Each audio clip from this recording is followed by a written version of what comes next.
வணக்கம் mister MG Ramachandran. வணக்கம். எப்படி இருக்கீங்க? நல்லா இருக்கேங்க. கிராம ஜீவனுங்க. பண்ணையோட பேர் அரியலூர் மாவட்டம் உடையார்பாளையம் தாலுக்கா பர்க்கல் போஸ்ட்டு அடிசுக்குடி கிராமம்.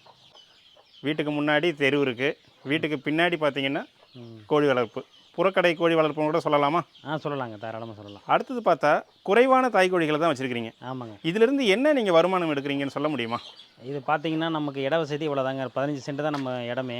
சரி. 15 சென்ட்டில் முன்னாடி வீடு இருக்குது, பின்னாடி வந்து இந்த 10 சென்ட்டில் தான் இந்த செட்டு இருக்குது. ஒரு மேக்ஸிமம் ஒரு 30-35 கோழி தான் தாய்க்கோழி. சரி. மெயின்டைன் பண்ணிகிட்டு இருக்கோம். அதிலிருந்து பார்த்தீங்கன்னா மேக்ஸிமம் மாதத்துக்கு ஒரு 200 குஞ்சு உற்பத்தி பண்ணிடுவோம். 200 குஞ்சு உற்பத்தி பண்ணிடுவேன். அப்புறம் பார்த்தீங்கன்னா நம்மக்கிட்டேருந்து வாங்கிட்டு போய் வளர்த்து பண்ணையாக உருவாக்கிட்டு இருக்காங்கல்ல, ஆமாம், அவங்கக்கிட்டேருந்து ஒரு 4-5 பேர்கிட்ட குஞ்சு கலெக்ட் பண்ணி ஆர்டருக்கு கொடுத்துருவேன். இப்போது உங்கள்கிட்ட இருக்கிற தாய்க்கோழிகள் சேவலாகட்டும் ஒரு ஒரிஜினலாக தெரியுது.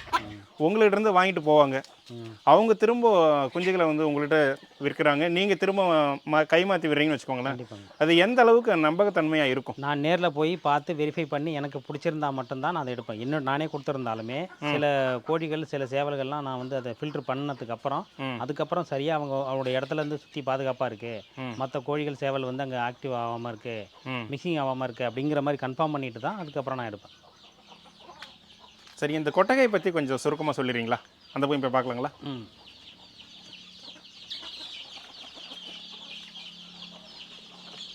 உங்களுக்கு மொத்த இடமே 10 சென்ட் தானா? மொத்த இடம் 15 சென்ட்டுங்க. 15 சென்ட். 15ல் வந்து 5 சென்ட்டுக்கு முன்னாடி வீடு இருக்குது, மீதி இருக்கிற இடத்துல தான் இது இருக்குது. பக்கத்துலலாம் கொஞ்சம் காலி இடம் இருக்கிறதுனால நமக்கு அந்த கோழி மேய்ச்சலுக்கு வந்து தொந்தரவு இல்லை. ஓகே. ஸோ நான் வரும்போது பார்த்தீங்கன்னா இதில் தான் தாய்க்கோழிகள் இருந்தது. ஆமாங்க. இப்போ வந்து மேய்ச்சலுக்கு போயிடுது. போயிடுச்சு. நீங்கள் முழுக்க அப்போ வந்து கொட்டைகளை அடைச்சி வச்சுலாம் வளர்க்கல? இல்லைங்க, இல்லை. இது வந்து மேய்ச்சல் முறையில் தான். ஆமாங்க. சிறுவடை வந்து அடைச்சி வச்சு வளர்க்க முடியாதுங்க. அது வளர்த்தா அது ஒரிஜினலாக இருக்காது. எப்படின்னு பார்த்தீங்கன்னா எல்லாம் முடி கொட்டி சண்டை போட்டு ஆக்டிவாக இருக்கும் கோழி எப்போதுமே. ஓகே. அது வந்து சோனாலி மாதிரி அடைச்சி வச்சு வளர்க்க முடியாது. அப்படிங்களா? ஆமாங்க. ஓகே. வெளியே தான் விட்டு வளர்க்க முடியும். இந்த இடத்துல எத்தனை தாய்க்கோழிகள் அதிகபட்சம்? ஏன்னா ஒரு மழை பெய்யும் போதோ இல்லை இரவுலேயே தான் இங்கே வந்து தங்குது. முழு நேரமாக தங்குது அப்படின்னா அதுக்கு இடவசதி தேவை. கண்டிப்பாக தேவைங்க. இப்படி இருக்கும்போது இதில் அதிகபட்சம் எத்தனை தாய்க்கோழிகளை விட முடியும்? இந்த ரூம்குள்ளே 50 கோழி விடலாங்க. அதுக்கு மேலே விட முடியாது. ஓகே. அது பழகின கோழியாக இருந்தால் பிரச்சனை இல்லை. சேவல் தான் சண்டை போட்டுங்க, கோழி அப்படியே தான் இருக்கும். சரிங்க. அடுத்தது பார்த்தீங்கன்னா அடைக்கோழி இருக்கிறானுங்களா? ஆமாங்க. இது அடை வைக்கிறதுக்கு, அதாவது அடைக்கோழி முட்டையிடுற இடமும் அடை வச்சுக்கிறது எல்லாமே இந்த இடம். இது கேரேஜ் சிஸ்டம் எதுக்கு போட்டிருக்கோம் அப்படின்னு சொல்லி பார்த்தீங்கன்னா, தரையில் விட்டால் நோய் பிரச்சனை வருங்க. கண்டிப்பாக நோய் பிரச்சனை வரும். இந்த சளி பிரச்சனை வரும், டஸ்ட்டு பிரச்சனை, அதோட எச்சத்துலேயே அது நிற்கிது. அதனால் நிறையா வந்து பிரச்சனை ஏற்படுங்க. இந்த கேரேஜ் அமைப்பில் கூண்டு அமைப்பில் போடும்போது வந்து உங்களுக்கு பாதுகாப்பு இருக்குது. ரெண்டாவது வந்து இந்த எச்சங்கள் எல்லாமே கீழே போயிடுது. அப்போ கோழிகள் குஞ்சுகள் வந்து கரெக்டாக மேலே இருக்குது. ஒரு நம்ம எங்கே வெளியில் போனாலும் கூட இது ஒரு பாதுகாப்பான அமைப்பு. அதனால் நம்ம பயமே இல்லை, எங்கே வேணாலும் போகலாங்க. அதனால் இது ஒரு இதுக்கு. ரெண்டாவது பார்த்தீங்கன்னா ஒரே ரூமில் இப்போ இந்த ரூமில் விட்டோம்னா ஒரு கோழியோட 25 குஞ்சு அல்லது 30 குஞ்சு விடலாங்க. அப்போ பார்த்தீங்கன்னா மீதி கோழிகளுக்கு குஞ்சுகளுக்கு இடம் கிடையாது.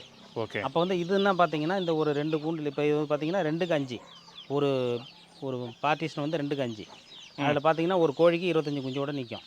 இது பிரச்சனையே இல்லை, நல்லா வளருது, எந்த நோய் பிரச்சனையும் இல்லை, நல்லா இருக்குங்க, ஆக்டிவாக இருக்குது. அதனால் பார்த்தீங்கன்னா இப்போ நம்மக்கிட்ட 6 கூண்டு இருக்குங்க. இந்த ஒரு கூண்டோடைய சைஸ் என்னங்க? இது பார்த்தீங்கன்னா 5க்கு 5. 5க்கு 5. இந்த கூண்டு வந்து நீங்களே பார்த்தீங்கன்னா இதில் 2 வந்து பிரிச்சிருக்காங்க, பார்ட்டிஷனாக பிரிச்சிருக்கோம். இந்த பக்கம் ஒரு கோழி 30 குஞ்சு, அந்த பக்கம் ஒரு கோழி 30 குஞ்சு. உயரமும் 5 அடி தான், நீளமும் அகலமும் 5 அடி தான். இந்த 2க்கு 5ல் 30 குஞ்சுகளை தான் வளர்க்க முடியுமா அதிகபட்சம், இல்லை எப்படி? அவ்வளோதாங்க. டே 1லேருந்து 30 நாள் வரைக்கும் அதை தான் வளர்க்கலாம். 30 நாள் வரலையும் இதில் இங்கே தான் இருக்கும். 30 நாளைக்கு அப்புறம் எங்கே போகும்? அது சேல் பண்ணிடுவோம், மார்க்கெட்டிங் பண்ணிடுவோம். அதுக்கு மேலே இங்கே நாங்கள் ஸ்டாக் பண்ணுறதில்ல, அதுக்கே ஆர்டர் நிறைய வருதுங்க. இந்த கூண்டை வந்து நீங்கள் செஞ்சீங்களா இல்லை வெளியிலேருந்து வாங்கிட்டு வந்ததா? இல்லை, நம்ம ஆள் வச்சு நம்ம பண்ணிக்கிட்டு தான், பிளான் பண்ணி செஞ்சது தான். அது ஒரு கூண்டுக்கு என்ன செலவாகுங்க? இது ஆவரேஜாக பார்த்தீங்கன்னா நமக்கு இந்த மெத்தடில் போடும்போது சிம்பிளாக செஞ்சுருக்கிறதுனால ஒரு 37,000 வந்ததுங்க. அதாவது 6 கூண்டு 5 கூண்டு வச்சுருக்கேன், 4 கூண்டுக்கு வந்து 37,000 ஆச்சுங்க. 4 கூண்டுக்கும் 1 2 3 அந்த பக்கம் இருக்குது 4. ஒரு மாதத்திற்கு எத்தனை குஞ்சுகளை உங்களால் விற்க முடியுது வெளியில்? என்னகிட்ட இந்த இடத்துல இருந்து மட்டும் இந்த ஒரு 10 சென்ட்டில் உற்பத்தி ஆகிற குஞ்சுகள் மட்டும் ஒரு மாதத்திற்கு சராசரி எத்தனை வெளியில்? ஆவரேஜாக 200 குஞ்சு கொடுக்கலாங்க. நீங்கள் இதை பகுதி நேரமாக செய்கிறீங்களா? உங்களுக்கு நீங்கள் வேறு என்ன வேலை செய்கிறீங்க? இது பார்த்தீங்கன்னா நம்ம வந்து பெயிண்டிங் கான்ட்ராக்ட் ஒர்க்குங்க. ம் நம்ம கான்ட்ராக்ட் வீடு வந்து கான்ட்ராக்ட் எடுத்து வேலை செய்வோம். ம் அது ஒரு பக்கம் போயிட்டுருக்கோம். இது ஒரு பக்கம் போயிட்டுருக்கும். இது வீட்டில் ஒய்ஃபு பார்த்துப்பாங்க. ம் நம்ம வேலைக்கு போகிறப்பயே போகலாம். முக்கியமாக இந்த டெலிவரி சிக்கு எடுத்துகிட்டு வெளியில் போகிறது, மெடிசன் கொடுக்குறது இதெல்லாம் நம்ம பார்த்துக்கிறது. ம் இப்போ அவங்க ஆள் இல்லைங்கிறதுனால கொஞ்சம் நம்ம பார்த்துட்ருக்கோம் அவ்வளோதாங்க. எதனாலங்க மெடிசன் கொடுக்கணும்? அதாவது கோழிகள் எல்லாமே ஆரோக்கியமாக இருக்குது, வெளியில் மேய்ச்சலுக்கு போயிட்டு வருது. இதனுடைய அவசியம் என்ன? இப்போது ஒரு பிராய்லரு இல்லை அடுத்தது வந்து அசில் கிராஸு இது போல் பண்ணை முறையில் அதிகப்படியான எண்ணிக்கையில் வைக்கும்போது அதுக்கு நோய் தாக்கம் வரும். இதற்கு என்ன மெடிசன், என்ன இதுக்கு வந்து பார்த்தீங்கன்னா சீதோஷண நிலை அப்பப்போ மாறுதுங்க. சரி. திடீர்னு நல்லா வெயில் அடிக்குது, திடீர்னு மழை பெய்யுதுங்களா, அப்போ வந்து அந்த சீதோஷண நிலை மாறும்போது திடீர்னு சளி பிடிக்க ஆரம்பிச்சிடும். ம் அப்புறம் பார்த்தீங்கன்னா அந்த டஸ்ட்டு பிரச்சனை ஏதாவது ஒன்று இருந்துச்சுன்னா சளி பிடிக்க ஆரம்பிச்சிடும். அதனால் முன்னெச்சரிக்கையாக நம்ம ஏதாவது ஆன்டிபயோட்டிக் கொடுத்துட்டோம்னு வச்சுங்களேன், கொஞ்சம் நல்லாயிருக்கும். மற்ற வெளியிலேருந்து பக்கத்தில் மற்ற கோழிகள்கிட்டேருந்து ஏதாவது நோய் பிரச்சனை இருந்ததுன்னா இதுக்கு பாதுகாப்பாக இருக்கணும் ஆன்டிபயோட்டிக், ஒரு தடுப்பு மருந்து, அவ்வளோதான். ம் பெருசாக ஒன்றும் மெடிசன் கிடையாதுங்க இதில். ஓகே. தடுப்பூசின்னு சொல்லிட்டு ஏதாவது தாய்க்கோழிகளுக்கு நீங்கள் கொடுக்குறீங்களா? ஆர்டிபி போடுவோங்க. 3-4 மாதத்துக்கு ஒரு டைமு ஆர்டிபி போட்டுருவோம். சரி. அடுத்து நீங்கள் சொன்னீங்க 1 நாள்லேருந்து 30 நாள் வரையிலையும் அந்த குஞ்சுகளை நீங்கள் விற்பனை செய்கிறீங்கன்னு சொல்லிட்டு. இந்த 1லேருந்து 30 நாட்களுக்குள்ள நீங்கள் ஏதாவது தடுப்பூசி போட்டு இந்த குஞ்சுகளை விற்பனை செய்கிறீங்களா? குஞ்சுகளுக்கு வந்து கஸ்டமர் கேட்கறதுனால ம் 7வது நாள் F1 போட்டுருவேன், ம் 21வது நாள் லெசோட்டா போட்டுருவேன். ஓகே. ஆமாங்க. அவ்வளோதான், வேறு எதுவும் இல்லை. அவ்வளோதான், எதுவும் போட மாட்டேன். இடையில ஐபிடிலாம் கொடுக்கறதில்ல. ம் இந்த 2 தான் கொடுப்பேன். இடையில ஆன்டிபயோட்டிக் அந்த டெட்ராசைக்ளின்னு விட்டமின் டானிக்கு வந்து தண்ணியில் வச்சு கொடுக்கறதுனால அது இடையில போடுறதில்ல. சரி. கொஞ்சம் அதாவது 2 நாளைக்கு முன்னாடி பயங்கர வெயில், ம் திடீர்னு அத்தி கட்டி ஆலங்கட்டி மழை, ஆமாங்க. இது போல் சீசனில் ஏதாவது கோழிகளுக்கு நோய் தாக்கம் அதனால வருதா? தாங்க அந்த ஆன்டிபயோட்டிக் கரெக்டாக ஃபாலோ பண்ணுறதுனால தான் குஞ்சு எல்லாமே ஆக்டிவாக இருக்குது. ம் எதுவுமே நம்மக்கிட்ட எந்த நோயால் எந்த கோழியோ குஞ்சும் இறந்தது அவ்வளோவா கிடையாதுங்க. சரிங்க. அடுத்தது பார்த்தீங்கன்னா இதில் ஓப்பனாக தான் இருக்குது. ம் இதில் வந்து பருந்து, ம் அடுத்தது வந்து பாம்பு, ம் இது போல் ஏதாவது தொந்தரவுலாம் இருக்கா? பாம்பு தொந்தரவு இருக்குங்க. அதில் இருக்குது. அதனால தான் அதை வந்து எல்லாமே ஹைட்டில் தூக்கி வச்சுட்டாங்க. ஆ கோழி அடை வைக்கிறது குடும்பம் வரைக்கும் அதுக்கு இங்குபெட்டல் வைக்கிறதுக்கு முக்கிய காரணம் வந்து பார்த்தீங்கன்னா, கோழி அடை வைக்கும்போது பாம்பு பிரச்சனை வருது. ம் ஒரு சில டைமில் வருது. ஓகே. அதனால தான் பாக்ஸில் வச்சிடுறது. பாக்ஸில் வச்சு குஞ்சுகளை இறக்கி விட்றப்போ மட்டும் கோழியோட விட்டு கூண்டில் விட்டுறது. அதனால் உயிரிழப்பு கிடையாதுங்க. கொஞ்சம் கேர்லெஸ்ஸாக நம்ம விட்டு தரையில் வச்சுட்டோம்னு வச்சுங்க பாம்பு வந்துடுது. கண்டிப்பாக வந்துடுது. என்னைக்காவது ஒரு நாளைக்கு வருது. வந்து அது வந்து கோழிகளை வந்து காலி பண்ணிடுது. முட்டை, குஞ்சு எல்லாமே சேதப்படுத்திடுது. அதனால் அது ஒரு முக்கிய காரணத்துனால தான் பாக்ஸ் வைக்கிறது. பாக்ஸ் வைக்கிறதுனால எந்த ஒரு பிரச்சனையும் இல்லை. நல்லா தாங்க இருக்குது. சரிங்க. ஒரு பக்கம் பெட்டை கோழி சேவல்களோடு இருக்குது, தனியாக இருக்குது. அடுத்தது பார்த்தீங்கன்னா இந்த பக்கம் ஒரே கூண்டை 3ஆக தடுத்துருக்கிறீங்க. ஆமாங்க. ஒரு பக்கம் குஞ்சுகளோடு இருக்குது, ஒரு பக்கம் பார்த்தீங்கன்னா ஒரு சேவல் 2 பெட்டை வச்சுருக்கீங்களே, இது என்ன காரணங்க? பார்த்தீங்கன்னா நம்ம அரியலூர் மாவட்டத்தில் தாங்க ஒரிஜினல் சிறுவடை இருக்குதுங்க. சரி. கூடுமான வரைக்கும் 90% நம்ம மாவட்டத்தில் அதிகமான சிறுவடை அதிகமாக இருக்குது. ம் அதுலேயே பார்த்தீங்கன்னா இப்போ நிறைய வந்து அசில் கிராஸ் அது இதுன்னு நிறைய விட்டு ஒரு சில பேர் எல்லாம் மிக்சிங் பண்ணிடுறாங்க. அறியாமல் செய்கிறாங்களா இல்லை கறிக்காக செய்கிறாங்களான்னு தெரியல. ம் அது மாதிரி பண்ணிடுறதுனால நிறைய பியூரிட் மக்களுக்கு நம்மக்கிட்டேருந்து கேட்குற கஸ்டமர் எல்லாம் பியூரிட் நிறைய வேணும்னு கேட்குறாங்க. அதனால் முடிஞ்ச அளவுக்கு எந்த அளவுக்கு பண்ண முடியுமோ அந்த அளவுக்கு நல்லா செலக்டிவாக எடுத்து வச்சிருக்கிறது தான் இது. இதில் இருந்து நம்ம ப்ரீட் உற்பத்தி பண்ணி கரெக்டாக கொடுத்துக்கணும் அப்படிங்கிறதுனால தான் இதை இங்கே தனியாக வச்சுருக்குறாங்க. சரி. நீங்கள் சொன்னதுனால இன்னொரு கேள்வி. உங்கள்கிட்ட தூய இனமான சிறுவிடை இருந்தாலும் ம் இது மேய்ச்சலுக்கு போகும்போது பக்கத்தில் ஏதாவது அசில் கிராஸ் கோழிகளோ இல்லை வேறு பெருவிடை கோழிகளோ இருந்ததுன்னா கலப்பாகிறதுக்கு வாய்ப்பு இருக்கு இல்லையா? இருக்குங்க. ஆனால் அங்கே நம்ம பக்கத்தில் அந்த மாதிரி எதுவும் இல்லை. அதனால தான் நம்ம துணிச்சலாக இதை வெளியில் விட்றோம். அதனால தான் இதையும் பத்திரப்படுத்தி இதிலே வச்சுருக்கணும். கம்மியான இதாக இருக்குது, 2 கோழி ஒரு சேவல் தான் இருக்குங்கிறதுனால இந்த கூண்டிலே போட்டிருக்கோம். இதுலேருந்து ப்ரீட் அதிக அளவு உற்பத்தி பண்ணதுக்கு அப்புறம் தான் வெளியில் விடணும் அப்படின்னு. சரிங்க. அடுத்தது பார்த்தீங்கன்னா நமது இடத்துல கணிசமான எண்ணிக்கையில் சேவல்கள் இருக்குது. ஒவ்வொன்றும் ஒரு கலரில் இருக்குது. இது எப்படிங்க? அதை தாங்க நம்மளுடைய ஸ்பெஷாலிட்டி. மல்டி கலராக இருந்தால் தாங்க சிக்கு எல்லாமே மல்டி கலரில் இறங்கும். ஓகே. நம்ம வந்து ஒரே கலர்லேயே சேவலோ ஏதோ பெட்டையோ ஒரே கலரில் இருந்தால் ஒரே மாதிரியே தான் இருக்கும். ம் அதனால் கொஞ்சம் மல்ட்டியாக இருந்துச்சுன்னா தான் கஸ்டமர் கேட்குறவங்க கலர்ஃபுல்லாக கேட்குறாங்க. ம் ம் ஒரே மாதிரி எங்களுக்கு வேணாங்க, கொஞ்சம் கலர்ஃபுல்லாக கொடுங்க அப்படின்னு சொல்லி. ம் ம் அதனால் அதில் அப்படி கொடுக்குறோங்க. ஓகே. இந்த சிறுவிடை கோழி வளர்ப்பில் எத்தனை ஆண்டு அனுபவம் உங்களுக்கு? நமக்கு ஒரு 8 வருஷம் இருக்குங்க. 8 வருஷத்தில் ம். ஒரு தாய் கோழினா நம்ம பண்ணையில் எவ்வளோ நாள் வச்சுக்கலாம்? மேக்ஸிமம் வந்து ஒரு 3-4 வருஷம் வரைக்கும் வச்சுருக்கலாம். ம் அப்போ தான் அந்த கோழிக்கு வந்து அந்த முட்டையில் வந்து கருக்கூடுற திறன் நல்லாயிருக்கும்.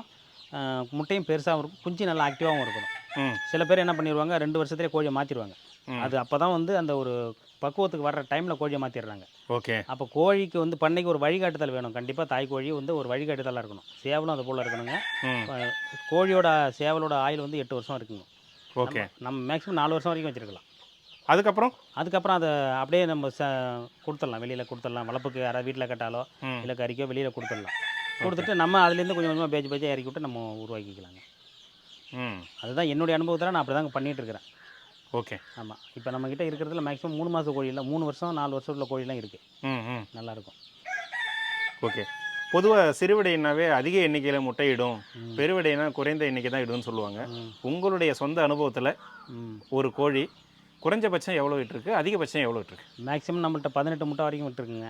18 தான் அதிகபட்சங்களா? அதிகபட்சமாக விட்டுருக்கு. கம்மியான பார்த்தீங்கன்னா ஒரு 15 13 அந்த அளவுக்கு. ஒருவேளை இன்னும் நல்ல தீவனம் கொடுத்தா 20லாம் வர்றதுக்கு வாய்ப்பு இருக்கா, இல்லை எப்படிங்க இது? அது எப்படின்னா நம்ம உறுதியாக சொல்ல முடியலங்க. நிறைய கோழி எல்லாமே ஒரு இடத்துல முட்டை விடுறதா, எந்த கோழி எப்படி எவ்வளோ நாள் விடுது அப்படிங்கிறத கொஞ்சம் கணிக்க முடியல. அதனால் கொஞ்சம் இதாக இருக்குது. இப்போ பார்த்தீங்கன்னா அந்த கூண்டில் இருக்கிறது வந்து பார்த்தீங்கன்னா மேக்ஸிமம் நிறைய முட்டை விட்டுருக்கு. இப்போ கணக்கு பண்ணி பார்த்தீங்கன்னா ஒரு 20 முட்டைக்கு மேலே வருது. ஓகே. அந்த சின்ன கோழியில் இருக்கிறது. அதனால் ஆவரேஜாக ஒரு 20 கன்ஃபார்மாக வரும். இது வந்து எனக்கு தெரிஞ்ச அளவுக்கு இந்த வீடியோ பார்க்குற மக்களுக்கும் சரி, ஒரிஜினலாக நம்மளுடைய பாரம்பரியமான நம்ம மூதாதையர்கள் வளர்த்த அந்த ஒரிஜினல் கோழி பாரம்பரியமான அந்த கோழிகளை வளர்க்கணுன்னு தான் என்னுடைய ஆசை. அதை நம்ம யாரோ கொடுக்குற வெளிநாட்டு கோழியை நம்ம இது பண்ணுறத நம்மளுடைய கோழிகளை உருவாக்கி இதற்கான வருமானத்தை எந்த வழியில் எடுக்கலாம் அப்படிங்கிறத வந்து நீங்கள் அதை முயற்சி பண்ணால் நல்லாயிருக்கும்.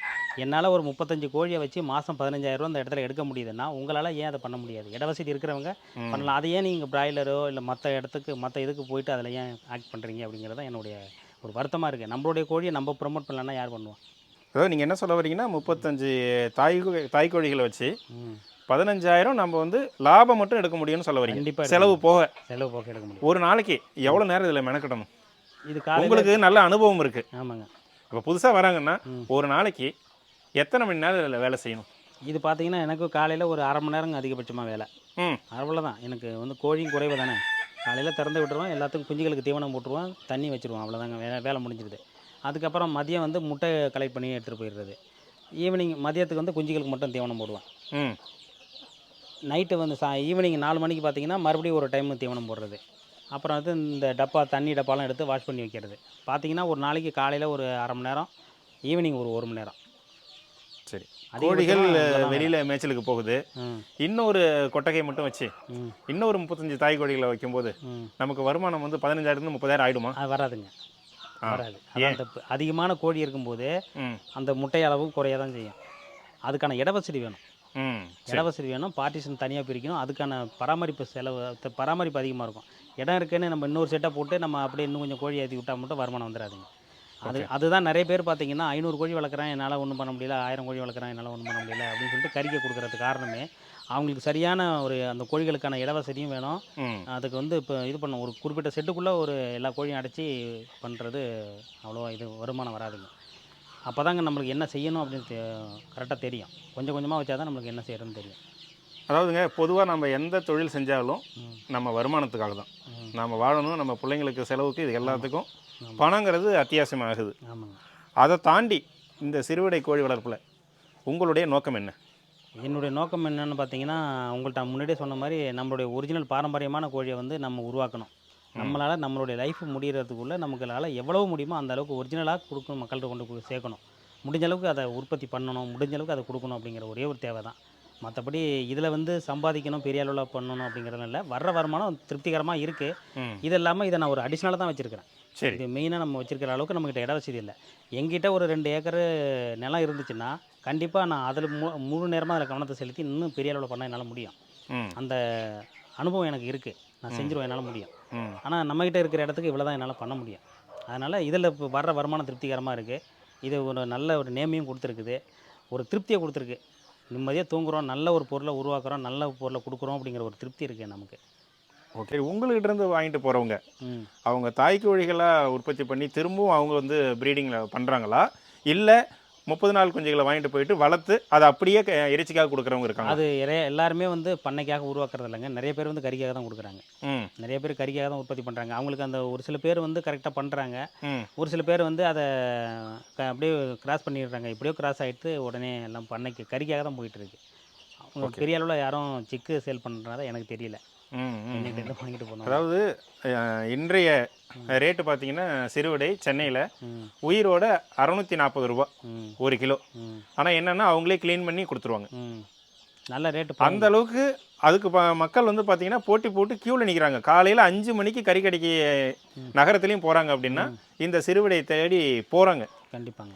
அதே போல் உங்களை மாதிரி இன்னும் நிறைய பேர் இது வந்து இதில் ப்ரீடிங் பண்ணி அதற்கப்புறம் இந்த குஞ்சுகளை வாங்கிட்டு போயிட்டு இடம் இருக்கிறவங்க நல்ல மேய்ச்சல் முறையில் வளர்த்தா இது நல்ல ஒரு லாபம் ஈட்டக்கூடிய ஒரு தொழிலாக தான் ஈட்டக்கூடிய ஒரு தொழில் தாங்க. கறிக்காக கொடுக்கணும்னா இங்கே விலை நம்ம அரியலூர் மாவட்டத்தை பொறுத்த வரைக்கும் பார்த்தீங்கன்னா கோழியோட விலை ரொம்ப குறைவுங்க. இங்கே வந்து அதிகமாக கோழி இருக்கிறதுனால வந்து கோழியோட விலை குறைவு. வெளி மாவட்டங்களில் கோழியோட ரேட் அதிகம். அதனால் இங்கே வந்து கலெக்ட் பண்ணி நிறைய வாங்கிட்டு போகிறாங்க. நிறைய வந்து கேட்குறாங்கிறதுனாலே ஒரு சில பேர் என்ன பண்ணிடுறாங்க, கிராஸ் பண்ணி கொடுத்துட்றாங்க.